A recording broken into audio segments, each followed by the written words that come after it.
माननीय अध्यक्षा महोदय, आज मैं सदन को एक कहानी सुनाना चाहता हूं। कहानी का शीर्षक है चौथी पास राजा।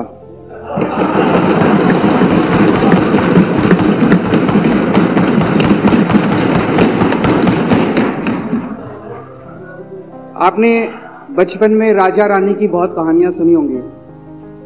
मेरी कहानी में रानी नहीं है,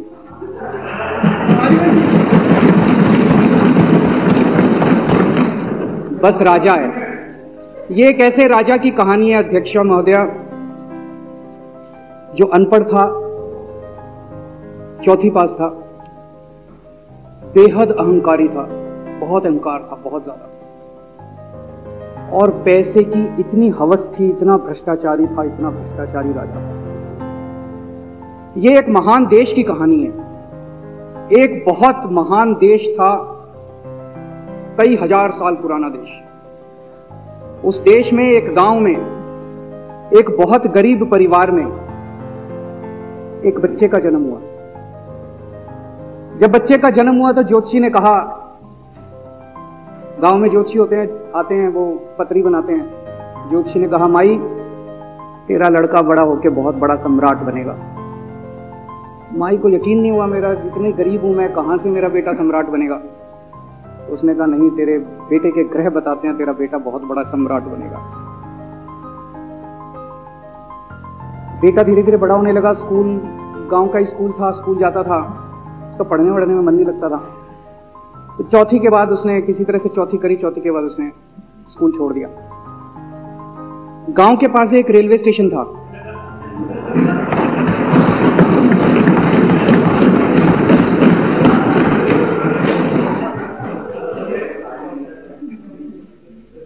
तो घर का खर्चा चलाने के लिए वो लड़का वहां स्टेशन पे चाय बेचता था। लड़के को भाषण देने का बड़ा शौक था। सारे गांव के लड़कों को इकट्ठा कर लेता, आसपास के गांव के भी इकट्ठा कर लेता, सामने वो खाट डाल लेता, उस पर चढ़ जाता और भाषण देता। धीरे धीरे आसपास के गांव के लड़के भी इकट्ठे हो गए। जिस भी चीज में भाषण देता, एक बार शुरू हो जाता तो बंद ही नहीं होता। अब ज्योतिषी ने कहा था, लड़का बड़ा हुआ, बड़ा होके एक दिन उस महान देश का वो राजा बन गया। पूरे देश में उसका नाम हो गया चौथी पास राजा।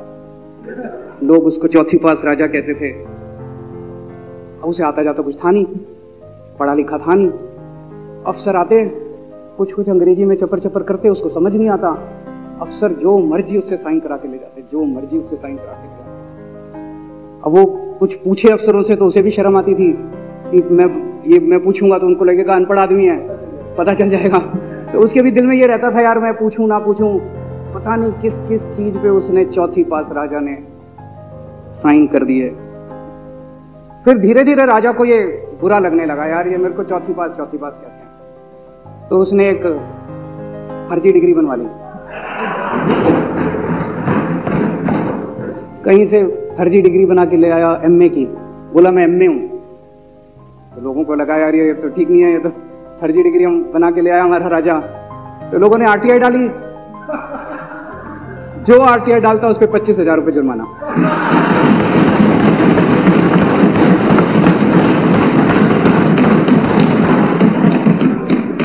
आपके नेता की बात नहीं कर रहा।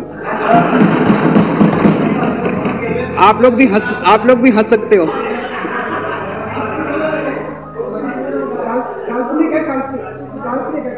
तो जो आरटीआई डाले उसको 25,000 रुपए का जुर्माना, जो आरटीआई डाले उसको 25,000 रुपए का जुर्माना। एक दिन कुछ लोग गए चौथी पास राजा के पास। बोले जी एक बड़ा धांसू आइडिया लेके आए हैं। बोले बताओ। बोले जी नोटबंदी कर दो, भ्रष्टाचार खत्म हो जाएगा देश से। तो उसने कुछ पूछा, उसे कुछ समझ नहीं आया राजा को क्या कह रहे हैं क्या नहीं, पर उसे लगा यार कुछ धांसू आइडिया होगा। उसने एक दिन रात को 8 बजे टीवी चैनलों पे जाके नोटबंदी कर दी। बोला सारे नोट बंद। पूरे देश में हाहाकार मच गया, तड़प गए लोग, धंधे बंद हो गए, दुकानें बंद हो गई, लोग बेरोजगार हो गए, बुरा हाल हो गया पूरे देश। लंबी लंबी लाइनें लग गई पूरे देश के अंदर। लोगों ने जाके उसको कहा जी नोटबंदी कर दो, आतंकवाद खत्म हो जाएगा। ना आतंकवाद खत्म हुआ, ना भ्रष्टाचार खत्म हुआ, देश बर्बाद हो गया। वो महान देश जिसका वो राजा बना था, वो देश 10 साल, 15 साल, 20 साल पीछे चला गया उस नोटबंदी से, उस चौथी पास राजा की वजह से। एक दिन कुछ लोग गए उस राजा के पास, बोले जी खेती खूब बड़ी हो जाएगी, ये किसानों के कानून पास कर दो। अब उसको कुछ अकल नहीं थी राजा को, अनपढ़ राजा था। उसने साइन कर दिए, 3 काले कानून पास हो गए किसानों के। पूरे देश के किसान सड़कों पे, जगह जगह मोर्चे, 750 किसानों की मौत हो गई 1 साल के। अंत में राजा को वो कानून वापस लेने पड़े। धीरे धीरे देश की समस्याएं बढ़ती गई, क्योंकि राजा ऐरे गहरे। इससे पहले एक और राजा आया था, मोहम्मद बिन तुगलक, वो भी ऐसे ही करता था। कभी उसने देश की राजधानी बदल दी, कभी बोला मैं चमड़े के सिक्के बनाऊंगा। उसी तरह से ये था अनपढ़ राजा, कुछ भी कर देता था। अब राजा को एक दिन लगा, यार मैं तो राजा बन गया, पता नहीं कितने दिन रहूंगा। तो उसकी गरीबी में जो जीवन उसने जिया था, उसे लगा यार पैसे तो कमाने चाहिए। पैसे कैसे कमाऊं? पैसे कमाऊंगा तो जनता में छवि खराब होगी। तो उसने अपने एक दोस्त को बुलाया और उस दोस्त को बोला कि ऐसा करते हैं कि मैं तो राजा हूं, सारे सरकारी ठेके तेरे को दिलाऊंगा, सारी कंपनियां तेरे को दिलाऊंगा, सरकारी पैसा तेरे को दिलाऊंगा, नाम तेरा, पैसा मेरा। तेरे को पूरे उस पे 10% कमीशन तेरे को मिलेगा, सारा पैसा मेरा। दोस्त मान गया। दोस्त को क्या था, फ्री में पैसा मिल रहा था, दोस्त मान गया। उसके बाद दोनों ने मिलके जो देश को लूटा, सबसे पहले वो दोस्त आया, बोला सर सबसे पहले बैंकों को लूटते हैं। तो बोला वो कैसे यार, बैंकों को लूटेंगे तो ये तो ठीक नहीं है। बोला नहीं, ऐसे करते हैं, आप किसी बैंक के चेयरमैन को बुलाओ, उसको बोलो कि वो मेरे को लोन देगा। तो बोला लोन देगा तो वापस करना पड़ेगा। बोला वापस कौन करेगा, वापस थोड़ी करना है, आप राजा हो, वापस नहीं करना, लोन दिला दो बस। तो राजा ने एक बैंक के चेयरमैन को बुलाया, बोला इसको लोन दे। तो वो चेयरमैन की सिट्टी पिट्टी गुम हो गई, यार मैं तो मर जाऊंगा, फंस जाऊंगा, वो भाग गया। तो फिर उन्होंने ढूंढ ढांड के एक ऐसा चेयरमैन चुना जो कि सरासर भ्रष्टाचारी, जिसके ऊपर 10 फाइलें खुली हुई, जिसके ऊपर 10 केस चल रहे, उसको बुलाया। बोला देख तेरे को चेयरमैन बना रहे हैं, अब तू 10,000 करोड़ रुपए दे दे इसको, नहीं तो तेरे को जेल भेजेंगे। जेल जाना है कि पैसे दे रहा है? उसने कहा माई बाप, मैं जो कहोगे जहां कहोगे साइन कर दूंगा।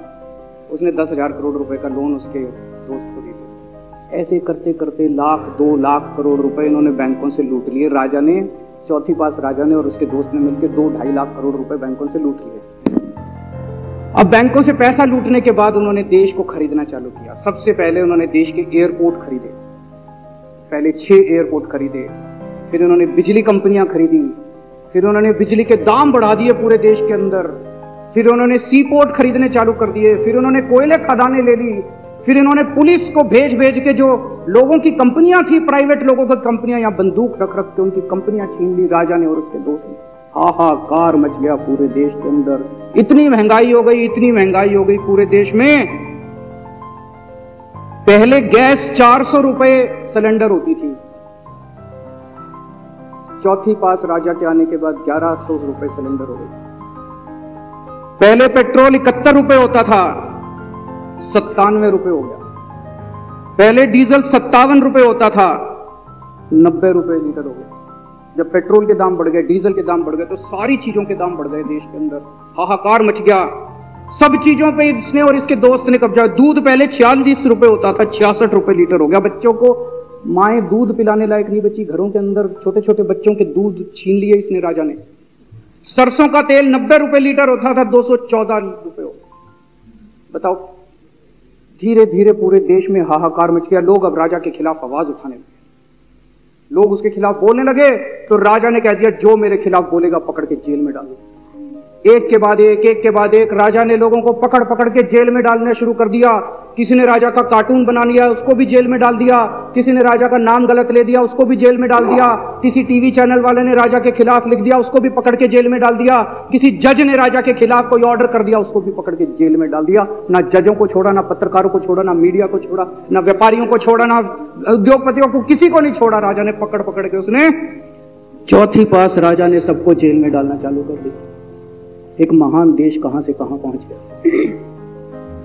उसी देश के अंदर एक छोटा सा राज्य था, उस राज्य का एक मुख्यमंत्री था।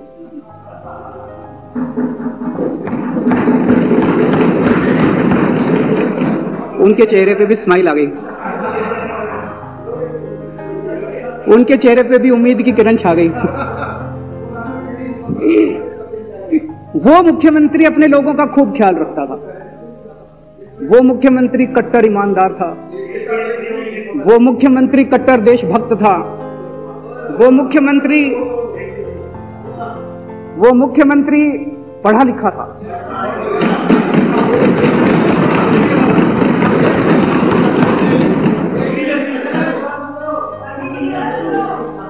उस मुख्यमंत्री ने अपने लोगों को महंगाई से छुटकारा दिलाने के लिए बिजली मुफ्त कर दी। भाई साहब, उसके बाद तो चौथी पास राजा पागल हो गया। उसने बुला के जो हड़काया उस मुख्यमंत्री को कि तेरी हिम्मत कैसे हुई। उसे लगा राजा ने तो सारी बिजली कंपनियों पे कब्जा कर रखा था। उसे लगा अगर ये बिजली मुफ्त करने लग गया तो बाकी देश में तो मेरा बेड़ा गर्क, मेरी बिजली कंपनियां लुट जाएंगी, ऐसे कैसे चलेगा। उसने उसको कहा खबरदार तुझे बिजली मुफ्त के। मुख्यमंत्री नहीं माना। धीरे धीरे उस मुख्यमंत्री ने अपने गरीबों के स्कूल ठीक करने चालू कर दिए। तो राजा ने उसको बुला के और हड़काया। राजा बोला ये क्या कर रहा है तू, स्कूलों के अपने बच्चों को पढ़ाता है, तू स्कूल खोल रहा है, ये बंद कर, ये सब, ये नहीं चलेगा इस देश में। वो नहीं माना मुख्यमंत्री। फिर उसने मुख्यमंत्री ने सबके इलाज मुफ्त कर दिया, सबके लिए शानदार मोहल्ला क्लिनिक खोल दिए, इलाज मुफ्त कर दिया। राजा तो बिल्कुल ही पागल हो गया। धीरे धीरे जनता को पता चला कि राजा कैसा है। एक दिन लोगों ने उस राजा को उखाड़ के फेंक दिया और लोगों ने एक किसी ईमानदार और देशभक्त आदमी को वहां बिठा दिया और उनकी सरकार आ गई। और उसके बाद देश से महंगाई खत्म हुई और देश रात दूनी चौगुनी तरक्की करने लगा। तो जैसे हम बचपन में सुना करते थे moral of the story, Hindi में क्या कहते हैं, मॉरल ऑफ द स्टोरी का मतलब भाई इस कहानी में क्या प्रेरणा मिलती है। इस कहानी से, इस कहानी से ये प्रेरणा मिलती है कि अगर आपके देश में महंगाई है, आपके देश में समस्याएं हैं, आपके देश में सब कुछ गड़बड़ चल रहा है, तो सबसे पहले जांच परख के देखो आपका राजा अनपढ़ तो नहीं है। अगर आपके देश में सब गड़बड़ चल रहा है, बेरोजगारी है, बहुत सारी समस्याएं हैं, जरा देखो राजा, आपके राजा को कोई दोस्त तो नहीं है। अगर है तो सबसे पहले अपने राजा को उखाड़ के फेंको, नहीं तो आपकी समस्याओं का कोई समाधान नहीं होगा। आपकी समस्याओं का कोई समाधान नहीं होगा। वो पढ़ा करते थे अंधेर नगरी चौपट राजा, सवा शेर बाजी सवा शेर खाजा। बहुत बहुत शुक्रिया।